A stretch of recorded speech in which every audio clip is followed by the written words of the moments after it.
須達多長者咁樣俾佢鼓勵之後咧，就繼續向住呢個樹林去，就終於真係見到佛陀啦。咁呢個時候咧，就接翻我哋而家手上嘅文章嘅內容，即係經文嘅內容啦。先好快地睇一睇佢嗰個內容啦嚇。咁啊啱啱講話佢去見佛陀之前，個天神出嚟就勸佢嘛，你去啦去啦咁。鳩槃獨長者就諗啦，佛陀可以出現喺世間呢個唔係小事嚟嘅，甚至乎可以聽聞到正法，亦都唔係小事啊！怪唔之得頭先嗰個天神會勸我繼續向前行啦咁。所以咧，鳩槃獨長者就沿住嗰個光明咧，就去到一個地方。呢個地方咧，其實咩嘅地方嚟嘅？寒林墓地。其實原來佢本身咧係一個棄屍嘅地方嚟嘅。抌屍體，因為以前古代冇咁多墳場噶嘛，就算有墳場都唔係好似而家咁樣咩石屎啊或者啲咩石碑做得咁好啊嘛。咁所以當時咧其實係一個棄屍嘅地方。咁棄屍地方冇乜人去噶嘛，所以後尾有好多嘅罪犯亦都聚居咗喺嗰個地方。但係好得意啊，當年佛陀同埋僧團會喺呢啲地方嗰度修行嘅。所以你就明點解後尾鳩槃獨長者諗住捐一個好啲嘅地方俾佢哋去用功同埋弘法啦。如果唔係嘅話，唔係個個都好似鳩槃獨咁勁，會有嗰個膽量同埋有人勸，跟住去呢一個棄屍地方嗰度學佛噶嘛？啱啱先？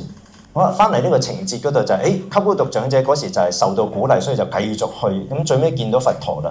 咁當時佛陀做緊啲咩咧？喺度經行緊。嗱，呢個係經典成日都記載佛陀佢一個日常嘅作息嘅。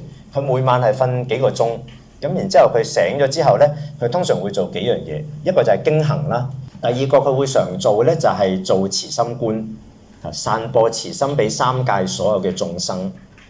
第三個佢成日會做嘅咧，就係佢開始會去觀察，今日有邊啲眾生可以有呢一個得到道化嘅因緣，佢就會規劃佢當日嘅行程啦。所以同而家啲老細都幾似嘅。聽聞有啲老細都係佢朝頭早規劃，我今日要做乜做乜做乜㗎嘛。佛陀當時都係咁樣樣嘅嚇。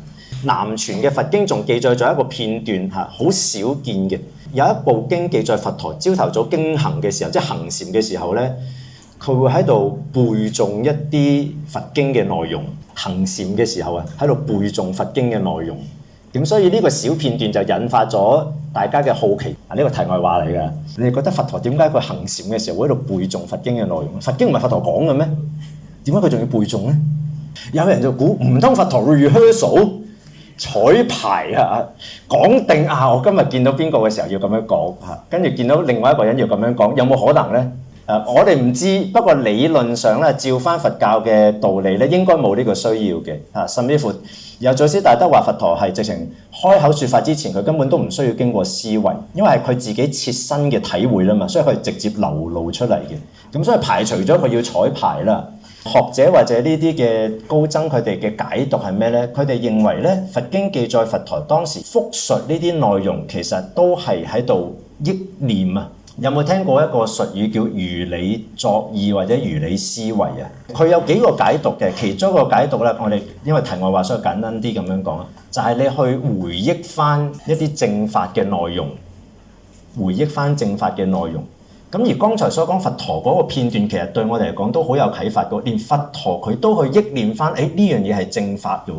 咁何況係我哋學佛嘅人咧？所以聽完法之後，唔好等陣一出到門口乜都唔記得晒嚇，起碼都諗一諗啊，今日究竟學咗啲乜咧？我仲記得啲乜咧？其實呢個佛陀當年就係示範緊俾我哋睇啦。所以佢應該唔係彩排，其實喺度回憶緊